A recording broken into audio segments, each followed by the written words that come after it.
तो देखो आप पेज नंबर चैप्टर 6 है आपका लाइंस एंड एंगल, ठीक है। तो इसमें इंट्रोडक्शन डिस्कस कर लेते हैं, क्या क्या चीज़ें हैं वो आपको क्लियर होनी चाहिए। वैसे आपको ये चीज़ें पता हैं। पेज नंबर 90 है आपका, ठीक है।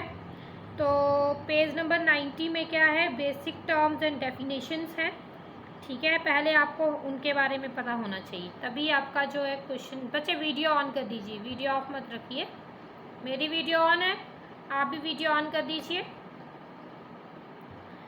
तो जो इसमें बेसिक हाँ जी 5 की मैं आपको वीडियो बना के भेज दूंगी, ठीक है। क्योंकि 5 जो है आपका एक छोटा सा चैप्टर है, उसको ज़्यादा डिस्कस करने की इतनी ज़रूरत नहीं है, तो मैं आपको उसकी वीडियो बना के भेज दूंगी। मैं अभी आपको चैप्टर 6 करवा रही हूँ, ठीक है। ठीक है, चैप्टर 5 मैं बाद में वीडियो बना के भेज दूंगी, अभी आप चैप्टर 6 कर लीजिए। तो चैप्टर 6 में आपको देखो, फर्स्ट ऑफ ऑल आपको एक लाइन सेगमेंट के बारे में बताया हुआ है। तो लाइन सेगमेंट बेटा वो होती है जिसमें 2 एंड पॉइंट्स होते हैं। डेफिनेशंस आपने लिखनी है ये, ठीक है। लाइन सेगमेंट का मतलब है कोई 2 एंड पॉइंट। अब आप एक लाइन लगाते हो तो उसके 2 एंड पॉइंट होते हैं, एक तो वो एक स्टार्टिंग का होता है और एक जो जहाँ पे आप उस लाइन को छोड़ देते हो वो आपका एक एंड पॉइंट होता है। इसी तरह से होता है, ऐसा ही होता है कुछ। लाइन आपको पता है किस तरह से लाइन की बात हो रही है। जैसे देखो मैंने ये आपकी एक लाइन लगाई, तो एक पॉइंट ये है, एक पॉइंट ये है। 2 एंड पॉइंट जिसके होते हैं वो क्या है आपकी, क्या है, लाइन सेगमेंट है, ठीक है। लाइन सेगमेंट आपको क्लियर हो गया। इसके बाद आपका रे की बात कर रहे हैं, ठीक है। रे का क्या मतलब है, and A part of line with 1 and point. अब भाई वो लाइन, जैसे मान लो मैंने लाइन यहाँ से स्टार्ट की, यहाँ से स्टार्ट की, यहाँ से लाइन मैंने स्टार्ट की, और एंड पॉइंट तो उसका एक होगा ये वाला, तो यहाँ पे मैंने एरो लगा दिया, तो ये आपकी एक टाइप की क्या हुई, रे हुई। एक तो स्टार्टिंग पॉइंट हुआ, दूसरा आपका क्या हुआ, जहाँ पे आपने उस लाइन को क्या किया, खत्म किया और उसमें एरो लगा दिया, डेट इज कॉल्ड रे। इतनी बात समझ में आई। अब आ जाइए कॉलिनियर पॉइंट्स और नॉन कॉलिनियर पॉइंट्स पे।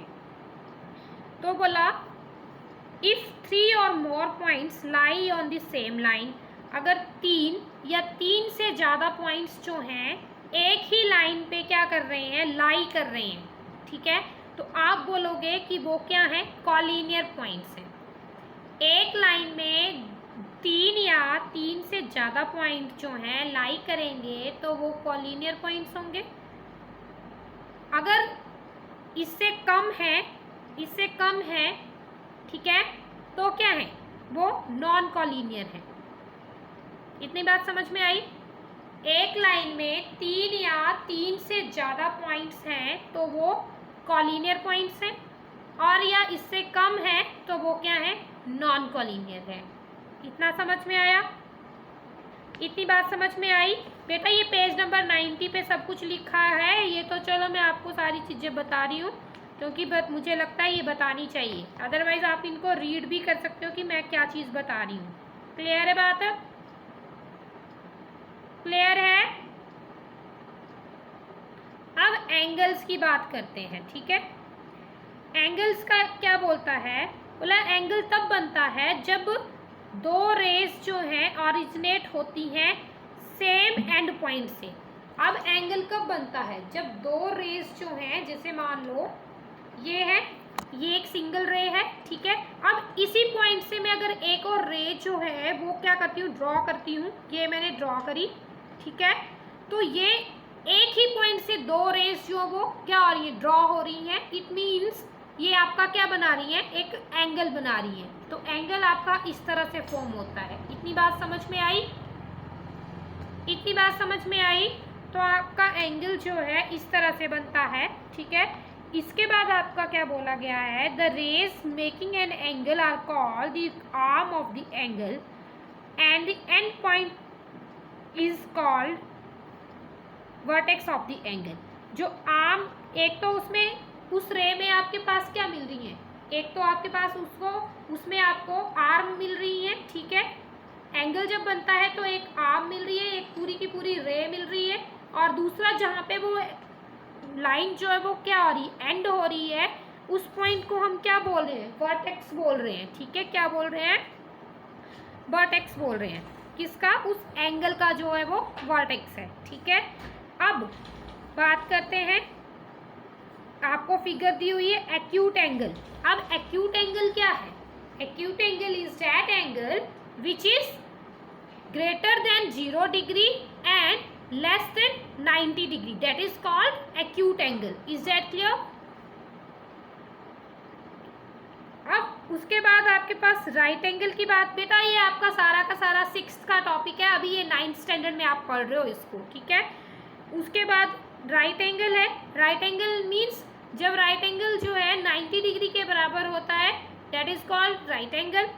ऑब्ट्यूज एंगल की बात करें तो जब एंगल जो है आपका क्या होता है, greater than 90 degree and less than 180 degree, that is called obtuse angle, ठीक है।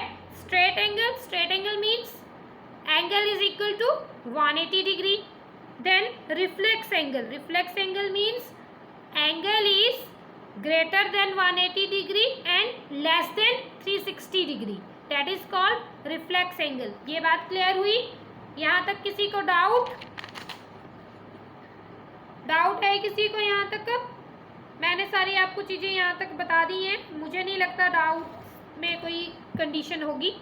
चलिए, इसके बाद रिफ्लेक्स एंगल के बाद आप आ जाइए, आपको कम्प्लीमेंट्री याद है, मैंने आपको कम्प्लीमेंट्री का करवाया था। सी से बनता है 9 बनता है ना, मैंने ये चीज़ें आपको करवा रखी हैं 7th स्टैंडर्ड से। सी से 9 बनता है मीन्स दो एंगल्स जब 90 डिग्री के बराबर होते हैं, डेट इज कॉल्ड कम्प्लीमेंट्री। और सप्लीमेंट्री एस से 8 बनता है, मीन्स 8 से आपने याद रखना है 180 डिग्री। तो जब दो एंगल्स का सम जो वो 180 डिग्री के बराबर होता है तो वो सप्लीमेंट्री एंगल्स होते हैं। तो दो एंगल्स का सम जब 90 डिग्री है तो कम्प्लीमेंट्री, और दो एंगल्स का सम जब 180 डिग्री है तो सप्लीमेंट्री। तो दो एंगल्स को हम ऐड करके लिख सकते हैं 90 डिग्री तो कम्प्लीमेंट्री लिख लेंगे, और जब हम 180 डिग्री लिखेंगे तो सप्लीमेंट्री लिख लेंगे। इतनी बात क्लियर हो गई? ये चीज़ें बेटा मैंने आपको करवा रखी हैं, ये वर्बली बताने वाली हैं, ठीक है। इसके बाद बात करते हैं आपकी एडजेसेंट एंगल की। एडजेसेंट एंगल का मतलब क्या है, जब एंगल्स जो हैं साथ साथ में बात होती है, एडजेसेंट एंगल में साथ साथ में बात होती है। देखो आपको एडजेसेंट एंगल की एक फिगर बना के दे के रखी हुई है, 6.2 फिगर है, ठीक है।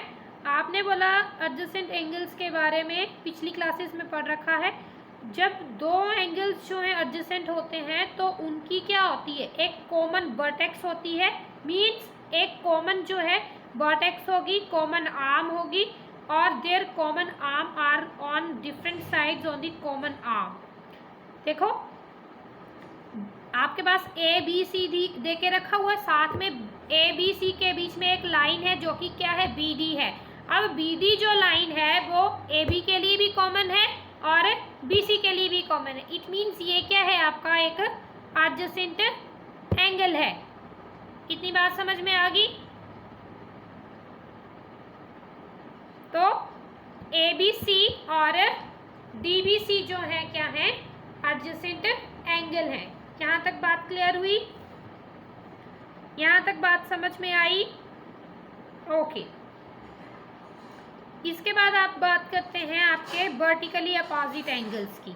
अब देखो वर्टिकली अपोजिट एंगल्स जो हैं, आपका एक फिगर बनी हुई है, क्रॉस में फिगर बनी हुई है। अभी देखो लीनियर पेयर, सॉरी पहले लीनियर पेयर ऑफ एंगल है। लीनियर पेयर आपने बहुत बार पढ़ा हुआ है। लीनियर पेयर मीन्स जब किसी लाइन पे कोई लाइन जो है एक लाइन के द्वारा दो पार्ट्स में डिवाइड होती है तो उसमें दो एंगल जो है वो क्या हो रहा है, डिवाइड हो रहा है।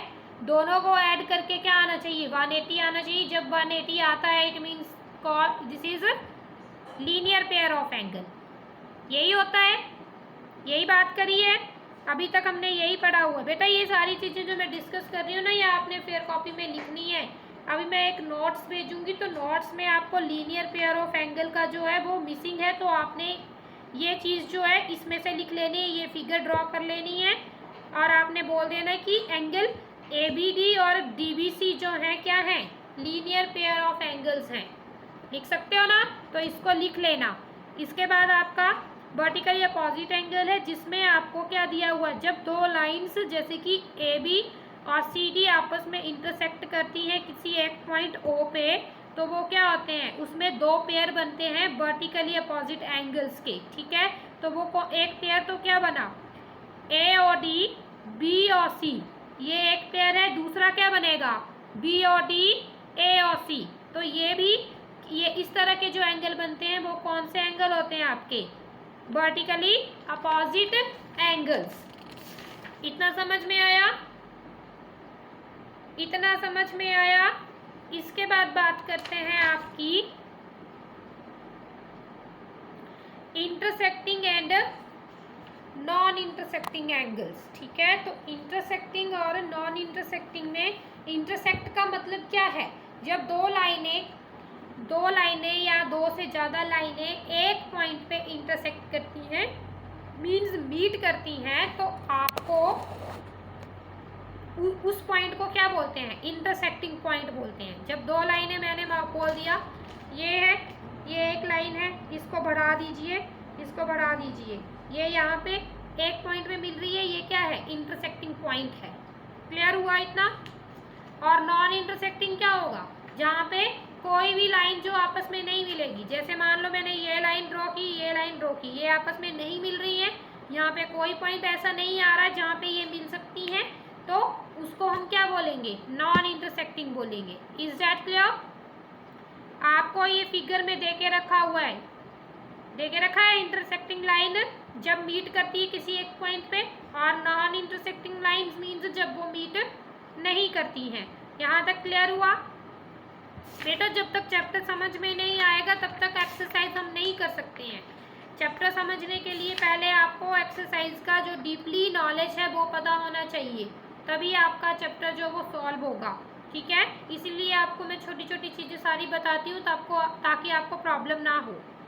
चलिए बात करते हैं पेयर्स ऑफ एंगल की। अब पेयर्स ऑफ एंगल्स में आपका बात होगी लीनियर पेयर ऑफ एंगल्स की, एडजेसेंट एंगल्स की, कॉमन वर्टेक्स, कॉमन आर्म, फिर सम ऑफ एंगल्स जो कि 180 के बराबर होता है। ठीक है, तो आपको पता है ये सारी की सारी चीज़ें मैंने आपको पेयर ऑफ एंगल्स की सारी ये चीज़ें जो मैंने आपको डिस्कस कर रखी हैं, इसमें सारी की सारी वही चीज़ें ली जाएंगी जो आपकी अभी मैंने डिस्कस करी। ठीक है, ठीक है बेटा,